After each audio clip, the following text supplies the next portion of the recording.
Oke, jadi gini. Selamat datang para freelancer, para pekerja lepas, atau mungkin pekerja paruh waktu yang dijalani sambil kuliah, sambil kerja, atau sambil usaha yang lainnya gitu ya. eh Belakangan ini kita tuh dapat produk dari peraturan pemerintah ya. Jadi sebenarnya ini ada kaitannya sama Undang-Undang Cipta Kerja juga. Info yang gue dapatkan begitu mengenai PT Perorangan, di mana tujuan awalnya sih PT Perorangan ini dibuat agar UMKM bisa naik kelas gitu ya, bisa punya badan hukum, dan juga badan hukum ini ya tercatat gitu.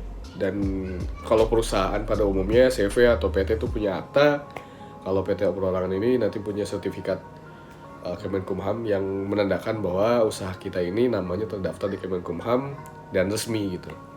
Nah, PT Perorangan ini bisa dimulai dari modal yang bahkan cuma 9-10 juta gitu. Di atas kertas ya. Realnya sih nggak sampai segitu pun juga sebenarnya nggak masalah. Dan PT Perorangan ini biayanya cukup terjangkau. Itu tiap biro jasa mungkin beda-beda ya. Ada yang 2, 3, 4 gitu, yang pasti bisa di bawah saat kita harus ngurus CV atau PT. CV kan rata-rata 3-4 juta gitu ya, atau 5 juta. Nah, PT Perorangan udah pasti di bawahnya. Kalau PT Perorangan biaya pengurusannya lebih dari itu, mendingan bikin PT yang umum aja sekalian gitu kan. Nah, tujuannya apa dan apa manfaatnya buat kita para pelaku usaha freelance atau pekerja lepas? Yang pertama adalah selain kita punya nama dan kita punya identitas yang resmi, ini juga bisa meningkatkan value kita ya. Jadi saat kita ketemu klien, saat kita nanti mungkin ada transaksi dengan klien, semua transaksi itu kan bakal kita lakukan nanti melalui rekening perusahaan atau rekening PT yang kita buat gitu ya. Jadi si PT Perorangan ini juga fungsinya dan secara peraturan perpajakan dan sebagainya itu sama aja dengan PT-PT umum atau CV gitu. Kita bisa bikin rekening perusahaan pakai nama PT Perorangan ini, dan kewajiban perpajakannya juga sama gitu. Nah, ini kenapa gue bilang bisa meningkatkan value saat ketemu klien, karena yang tadinya transaksi terus berkas-berkas invoicing segala macam tuh masih pakai nama kita pribadi gitu ya. Jadi udah bisa kita alihkan ke PT. Jadi transaksinya udah bukan ke rekening pribadi lagi tuh. Dan nanti pun secara keuangan kita juga udah otomatis bisa memisahkan mana keuangan pribadi kita, mana keuangan usaha kita. Oke. Jadi ini gue sampein gak urut, tapi dari poin-poin yang gue sampein sebetulnya sudah bisa merangkum semuanya gitu. Jadi buat kita yang nanti mau punya identitas, mau punya legalitas, ini bisa jadi pilihan. Kenapa? Karena biayanya terjangkau banget gitu ya. Kalau dulu kita berpikir untuk bikin sebuah PT itu minimal biaya pengurusannya aja paling murah 10 juta gitu.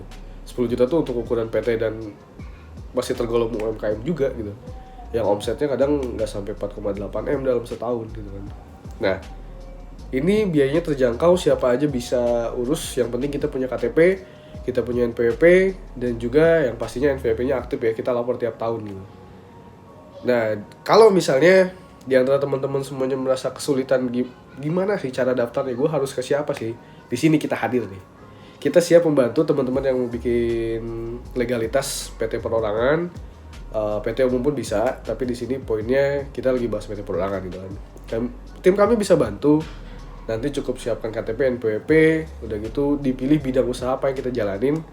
Apakah kita seorang graphic designer atau kita seorang freelancer perpajakan, konsultan pajak mungkin, atau apapun itu ya. Hubungi tim kami, nanti gue kasih kontaknya di deskripsi, emailnya kemana, WhatsApp kemana, dan biayanya yang pasti nggak sampai biaya ngopi sebulan kayaknya nggak nyampe sih. Oke, paling itu aja yang bisa gue sampein. Terima kasih buat yang udah nonton sampai akhir. Kami siap membantu buat teman-teman yang mau bikin legalitas PT Perorangan, dan hubungi aja, jangan sungkan-sungkan, tanya pun gak apa-apa. Urusan nanti jadi bikin atau enggak, yang pasti kami siap membantu dulu. Jangan sungkan buat kontak kami, dan semoga bermanfaat. Sampai ketemu di video berikutnya. Bye-bye.